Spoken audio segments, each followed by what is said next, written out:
Good afternoon, everybody. Today we are going to learn the third part of our lesson. The name of our lesson is The Boy Who Broke the Bank. In this lesson, there is the magic of the rumor. Magic in the sense, the rumor spread by the people and its effects on the bank. We are going to learn. बघा विद्यार्थ्यांनो, आपण नवीन lesson सुरू केलेलं आहे. आपल्याला लेसनचं नाव आहे the boy who broke the bank. या lesson मध्ये आपल्याला अफवेची जादू बघायची आहे.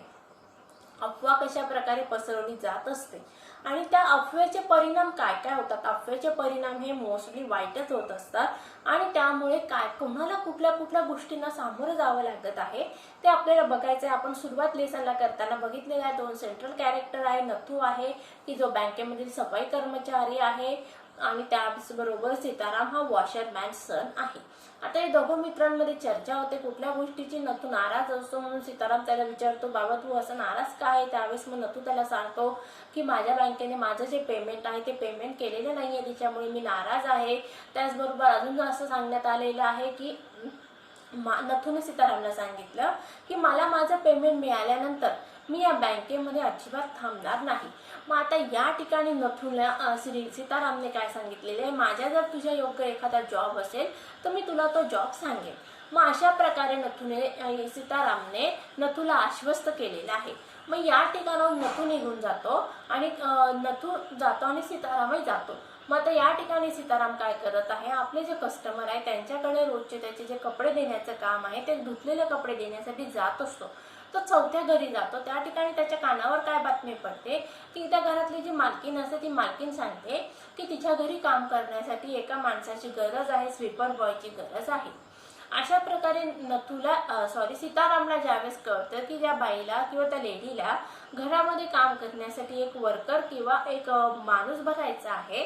मग त्या ठिकाणी तो काय सांगतो की माझा एक मित्र आहे, तो बँकेमध्ये सध्या काम करतो, परंतु त्याला तो बँकेत जॉब सोडायचा आहे कारण का बँकेवाले त्याला वेळेवर पेमेंट देत नाही.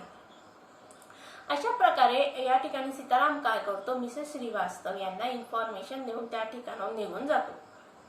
तो त्या ठिकाणाहून गेल्यानंतर बघा मिसेस श्रीवास्तव यांना बाजारात जायचं असं त्यांना नेहमीच बाजारात जाऊन खरेदी करायची हौस असते किंवा त्यांची ती एक हॅबिच्युअल ऍक्शन आहे. मग त्या ठिकाणी मिसेस श्रीवास्तव या घरातील त्यांचे जे आया आहे, स्वयंपाकी आहे, त्यांना आपल्या डेली रुटीनचे कामं सांगून त्या घराच्या बाहेर पडतात. दुपारची वेळ असते, प्रचंड प्रमाणात ऊन तापलेलं असतं. आता मिसेस श्रीवास्तव यांची जी मैत्रीण असते मिसेस भूषण त्या चिंचेच्या झाडाखाली थांबतात आणि ऊन खूप असल्यामुळे त्या उन्हाला किंवा उन्हाळ्या या सीझनला दोष देत असतात.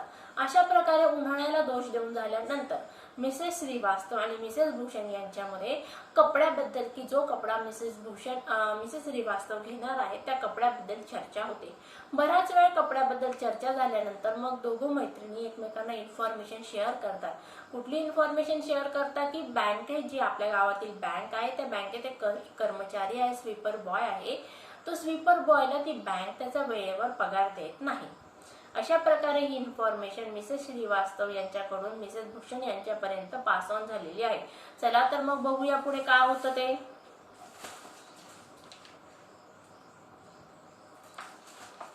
Shocking, remarked Mrs. Bhushan. If they can't pay the sweeper, they must be in a bad way. None of the others could be getting paid either. बघा आता दोघं मैत्रिणींमध्ये चर्चा होत आहे. मी आत्ताच सांगितलं की एका मैत्रिणीने दुसऱ्या मैत्रिणीला इन्फॉर्मेशन दिली की बँक आपल्या कर्मचाऱ्याला वेळेवर पगार देत नाही आहे. मग या ठिकाणी मिसेस भूषण यांची प्रतिक्रिया काय आहे, शॉकिंग, बापरे, remark Mrs Bhushan, if they can't pay the sweeper they must be in a bad way. मग या ठिकाणी मिसेस भूषण कुठल्या निष्कर्षापर्यंत येऊन पोहोचलेले आहेत की जर बँक आपल्या स्वीपर बॉयला वेळेवर पेमेंट देऊ शकत नाही, म्हणजे या ठिकाणी मिसेस भूषण यांना काय सांगायचं की स्वीपर बॉयचा पगार असून किती असणार आहे. जर बँक स्वीपर बॉयचा पगार वेळेवर देऊ शकत नाही तर मग ती बँक नक्कीच डबघाईला गेलेली असणार आहे किंवा इकॉनॉमिकली ती बँक डबघाईला गेलेली आहे. None of the others could be getting paid either. मग या ठिकाणी मिसेस भूषण काय सांगत आहे, मग बाकीचे जे कर्मचारी आहेत त्या कर्मचाऱ्यांना पण मग बँक वेळेवर पगार देऊ शकत नसणार. She left Mrs Shrivastava at the tamarind tree and went in search of her husband who was sitting in front of Kamal Kishore's photography shop. Talking with the owner. She left म्हणजे कोण मग Mrs Bhushan. Mrs Bhushan आणि Mrs Srivastava यांची चर्चा होते आणि Mrs Bhushan त्या ठिकाणी आपल्या मैत्रिणीला टाटा बाय बाय करून किंवा नमस्कार करून त्या ठिकाणाहून त्या निघून जात आहे. आणि त्या कुठे येतात बघा, at the tamarind tree and went in search of her husband. मग आपलं जो हजबंड आहे यांना शोधण्यासाठी त्या ठिकाणाहून निघतात. हू वॉज सिटिंग, कुठं बसलेले आहे बघा, मिसेस श्रीवास्तव मिसेस भूषण यांचे husband Mr Bhushan was sitting बसलेले आहेत. कंटिन्युअस टेन्स आहे, past continuous tense. Was sitting in front of Kamal Kishore's photography shop. कुठं बसलाय बघा मिसेस भूषण यांचे हजबंड इन फ्रंट ऑफ म्हणजे समोर, कोणाच्या दुकानाच्या समोर बसलेत बघा, कमल किशोर्स फोटोग्राफी शॉप. कमल किशोर यांचं जे फोटो काढण्याचं दुकान आहे किंवा फोटोग्राफी शॉप आहे त्याच्या समोर मिस्टर भूषण बसलेले आहेत. Talking with the owner. आणि काय करत आहेत बघा, ते बोलत आहेत. बघूया पुढे. So there you are, cried Mrs Bhushan. I have been looking for you almost an hour. Where did you disappear. आता या ठिकाणी हजबंड आणि वाईफ यांच्यामध्ये कन्व्हर्सेशन डेव्हलप होत आहे. मिसेस श्रीवास्तव मिस्टर श्रीवास्तव यांना काय म्हणतात, सो देअर यू आर, तुम्ही या ठिकाणी बसलेला आहात का. I have been looking for you almost an hour. मी मागच्या 1 तासापासून तुम्हाला शोधून राहिलेली आहे आणि तुम्ही या ठिकाणी येऊन बसला. वेअर डिड यू डिसअपियर, कुठं गायब झाला होता तुम्ही इतका वेळ. अशा प्रकारे मिसेस भूषण मिस्टर भूषण यांच्याशी चर्चा करत आहे. Nowhere, replied Mr. Bhushan. Had you remained stationary in one shop, I might have found you. But you go from one shop to another like a bee in a flower garden. आता mister Bhushan काय म्हणतात, नाही कुठंच नाही, मी इथंच बसलेलो आहे. मग परत मिसेस भूषण काय म्हणतात, had you remain stationary. Stationary म्हणजे काय, स्टेबल. तुम्ही एका जागेवर एका ठिकाणी शांत बसू शकतात का. किती वेळ आपल्या दुकानामध्ये शांत बसतात का. I might have found. आणि त्यावेळी मी तुम्हाला सापडू शकेल की जर तुम्ही एका ठिकाणी किंवा एकाच दुकानात जर बसला तर मी तुम्हाला लगेच शोधू शकणार आहे. या ठिकाणी माइट काय आहे, मॉडेल ऑक्झिलरी वर्ब आहे आणि ते काय इंडिकेट करत आहे, पॉसिबिलिटी इंडिकेट करत आहे. But you go from one shop to another. पण तुम्ही काय करतात म्हणे, एका दुकानावरून दुसऱ्या दुकानावर फिरतात. Like a B in a flower garden. ज्याप्रमाणे बघा बागेमध्ये फुलं असतात आणि त्या फुलांचे परागकण किंवा मध शोषण्यासाठी मधमाशा एका फुलावरून दुसऱ्या फुलावर भ्रमण करत असतात, त्याप्रमाणे तुम्ही काय करतात म्हणजे एका दुकानावरून दुसऱ्या दुकानावर फिरत असतात. Don't start grumbling, the heat is trying enough. I don't know what's happening to Pimpalnagar. Even the bank about to go bankrupt.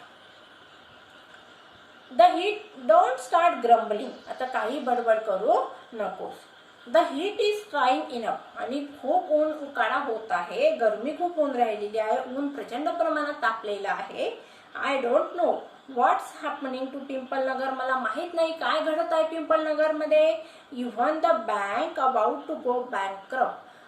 Bank सुद्धा या ठिकाणी जी पिंपळनगरची बँक आहे ती बँक सुद्धा डबघाईला आलेली आहे. बँकरप्टचा अर्थ दिलाय बघा या ठिकाणी विद्यार्थ्यांनो, without enough money to pay what you owe, financially ruin. What's that said Kamal Kishore sitting up suddenly. Which bank. मग त्या ठिकाणी कमल किशोर हजबंड आणि वाईफ यांच्या संवादामध्ये एंट्री झालेली आहे नवीन कॅरेक्टरची. ते कॅरेक्टर कोण आहे, कमल किशोर.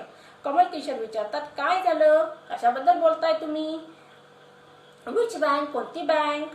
व्हाय द पिंपलनगर बँक. ऑफकोर्स, कुठली म्हणजे पिंपळनगरचीच बँक, दुसरी कोणतीच नाही. I hear they have stop paying employees. मी ऐकलंय, काय ऐकलेलं आहे की ते त्यांचे जे एम्प्लॉई आहेत, त्यांचे कस्टमर जे आहे, एम्प्लॉई जे आहेत त्यांचं जे पेमेंट सुद्धा वेळेवर देत नाहीत. Don't tell me you have an account there mister Kishore. आता मिस्टर भूषण मिस्टर किशोर यांना विचारतात की तुमचं त्या बँकेमध्ये अकाउंट नाहीये ना. No but my neighbour has. पण नाही, पण माझे जे शेजारी आहेत त्यांचं अकाउंट आहे. He explain. He called out over the low partition to the keeper of the barber shop next door. मग ते शेजारी बार्बर म्हणजे न्हाव्याचं दुकान आहे आणि त्याला बोलतात, काय बोलतात बघा, Deepchand have you heard the latest. काय म्हणतात ते दीपचंदला, तुम्ही आत्ताची बातमी ऐकली का? The Pimpalnagar bank is about to collapse. आपली जी गावातील बँक आहे ती बँक डबघाईला येणार आहे. You had better get your money but as soon as you can. आणि तुम्ही पटकन जाऊन बँकेतून पैसे काढून आणा.